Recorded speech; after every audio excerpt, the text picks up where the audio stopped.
عبادت والے زاویے سے؟ جی، تحریر کے اگلے حصے میں جہاں عبادت کا زاویہ زیر بحث آیا ہے، مصنف نے سورۃ النساء کی آیت 142 کا حوالہ دیا ہے۔ اس آیت میں بیان کیا گیا ہے کہ منافقین جب نماز کے لیے کھڑے ہوتے ہیں تو انتہائی سستی اور بوجھل پن کے ساتھ کھڑے ہوتے ہیں، اور ان کا مقصد صرف دکھاوا ہوتا ہے۔ بالکل، ان کا مقصد صرف اور صرف لوگوں کو دکھانا ہوتا ہے۔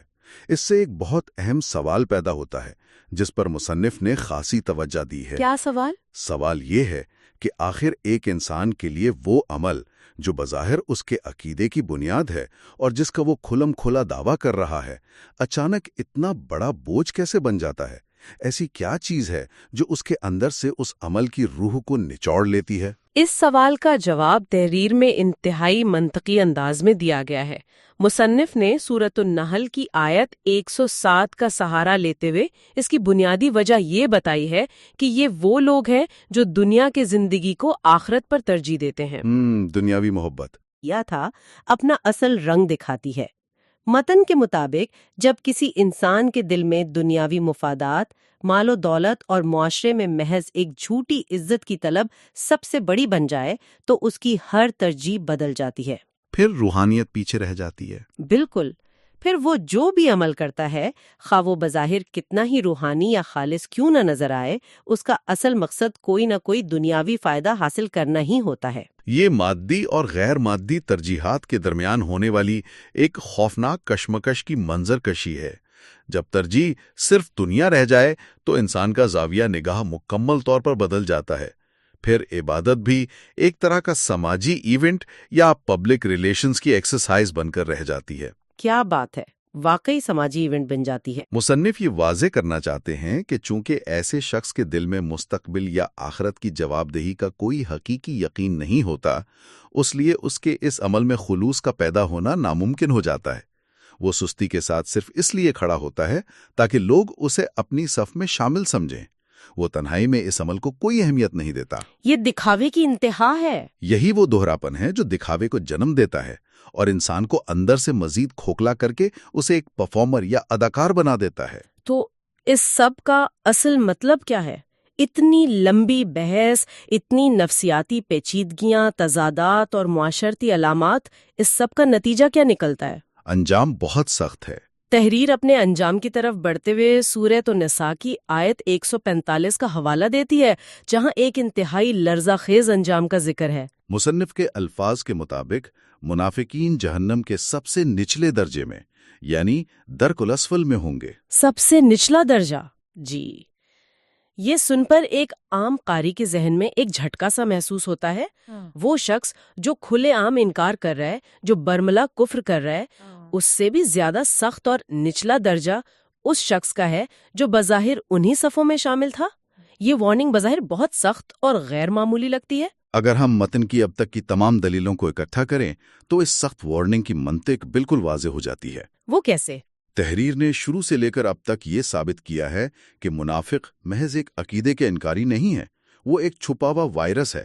وہ بظاہر مسلمان ہوتا ہے، اعتماد حاصل کرتا ہے اور پھر اندر سے اس پورے نظام، ان رشتوں اور اس معاشرے کی جڑیں کاٹتا ہے۔ وہ زیادہ خطرناک ہوتا ہے۔ بالکل، کھلے دشمن سے بچنا آسان ہوتا ہے کیونکہ آپ اس سے خبردار ہوتے ہیں، آپ کے دفاعی میکانزم ایکٹیو ہوتے ہیں۔ لیکن جو شخص آپ کے ساتھ بیٹھ کر آپ کی پیٹھ میں خنجر گھونپے، جو جھوٹ، خیانت اور دکھاوے کے ذریعے معاشرے کا خون چوس لے، اس کا جرم یقینی طور پر ایک کھلے دشمن سے زیادہ سنگین ہے۔ صحیح۔ یہی وہ بنیادی وجہ ہے جو مصنف نے اس انتہائی سخت انجام کے حق میں پیش کی ہے۔ یہ مکافات عمل کا ایک ایسا قانون ہے جو جرم کی حساسیت اور اس سے پہنچنے والے پوشیدہ نقصانات کے تناسب سے وضع کیا گیا ہے۔ لیکن یہاں یہ بتانا بہت ضروری ہے کہ مصنف نے اس گہرے اور کسی حد تک تاریک تجزیے کو صرف مایوسی اور خوف کی فضا پر ختم نہیں کیا۔ جی، تحریر میں امید کا پہلو بھی ہے۔ بالکل، تحریر کی بنت میں ایک توازن موجود ہے۔ سخت ترین وعید کے فوراً بعد متن میں امید، واپسی اور اصلاح کا ایک بہت واضح راستہ دکھایا گیا ہے۔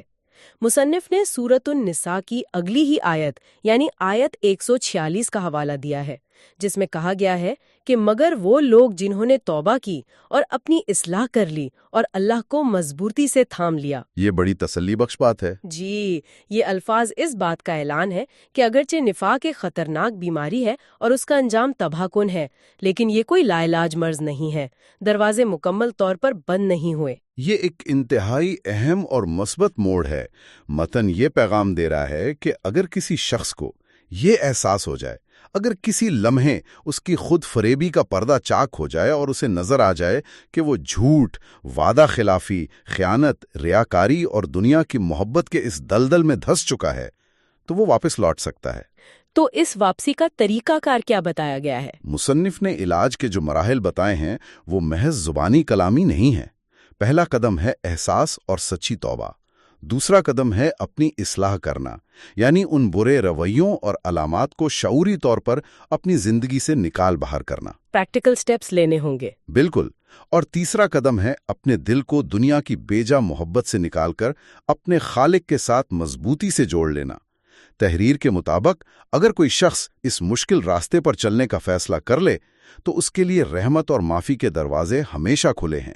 یہ حصہ انسان کو خود اپنے احتساب اور ایک بہتر انسان بننے کی بھرپور ترغیب دیتا ہے۔ آج کے اس تفصیلی جائزے کے اختتام پر فراہم کردہ تحریر کی ان تمام گہی باتوں اور تحلیل کو سمیٹتے ہوئے ذہن میں ایک ایسا سوال ابھرتا ہے جو براہ راست متن کی فراہم کردہ بنیادوں سے ہی نکلا ہے، مگر وہ کسی بھی بیرونی بحث سے زیادہ انسان کی اپنی ذات کے لیے ایک چیلنج ہے۔ کیا سوال ہے وہ؟ متن نے بڑے واضح الفاظ میں بتایا کہ منافقین خود کو دھوکہ دے رہے ہوتے ہیں اور انہیں اس کا شعور نہیں ہوتا، اور یہ بھی بتایا گیا کہ ان کے دلوں میں بیماری ہوتی ہے جو ہر گناہ اور ہر غلطی کے ساتھ بڑھتی چلی جاتی ہے۔ جی بالکل۔ یہ دونوں باتیں مل کر ایک انتہائی خوفناک منظرنامہ پیش کرتی ہیں۔ سننے والوں کے لیے یہ سوچنے کی بات ہے کہ کیا یہ واقعی ممکن ہے کہ ایک انسان کے اندر یہ چاروں خطرناک عملی علامات رچ بس چکی ہوں؟ وہ صبح شام اپنی گفتگو میں بے دھڑک جھوٹ بولتا ہو، لوگوں سے کیے گئے وعدے اس کے لیے کوئی اہمیت نہ رکھتے ہوں، جی، اسے دی گئی امانتوں میں وہ تسلسل سے خیانت کر رہا ہو، اور جب کسی سے کوئی اختلاف ہو جائے تو وہ گالی گلوج اور ذاتیات پر اتر کر ہر حد پار کر جاتا ہو۔